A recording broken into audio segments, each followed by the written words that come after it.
Aujourd'hui, ce n'est plus qu'une ruine romantique avec ses grandes cheminées dressées vers le ciel. Pourtant, les murs du château racontent l'histoire de la dernière famille royale de France. En 1821, il n'y a ici qu'un petit château féodal. Madame Adélaïde, la sœur du futur roi Louis-Philippe, achète la propriété pour sa forêt à l'origine. La jeune femme s'amourage des lieux et décide de faire agrandir les bâtiments. En seulement 10 ans, elle et son frère aménagent un parc immense, créent des dépendances notamment pour leurs domestiques et une maison de l'inspecteur qui est aujourd'hui l'accueil du château pour les visiteurs.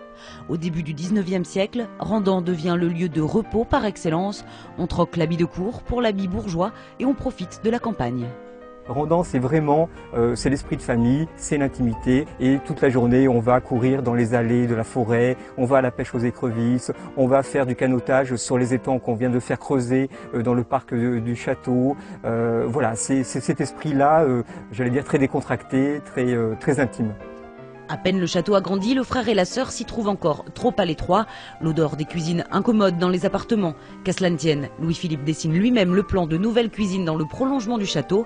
1000 mètres carrés surmontés d'une terrasse qui mène à la chapelle, un bâtiment unique.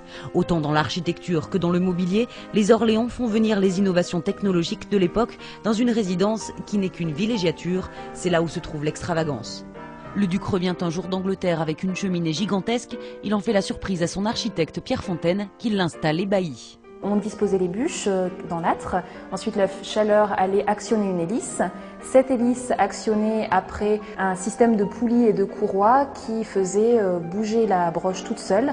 Et ainsi, la broche pouvait tourner et faire cuire la viande. Ces inscriptions datent de la fin du 19e siècle, de l'époque d'Isabelle d'Orléans, comtesse de Paris et petite-fille de Louis-Philippe.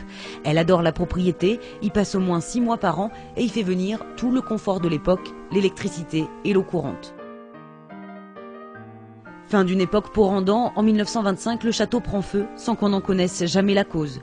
Une bonne partie du mobilier est sauvée, mais l'incendie plonge le domaine de Randan dans l'oubli. Les bâtiments ne sont plus entretenus et se dégradent un peu plus chaque année.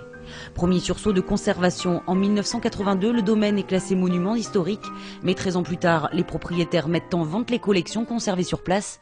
C'est ainsi que Randan passe entre les mains du domaine public de justesse. La veille de la vente, la propriété est rachetée grâce à une mobilisation de l'État, du Conseil régional d'Auvergne et du Conseil général du Puy-de-Dôme. Finalement, en 2003, la région devient le seul propriétaire. Symbole d'une époque fastueuse, Randan est le dernier domaine que les Orléans ont fait construire.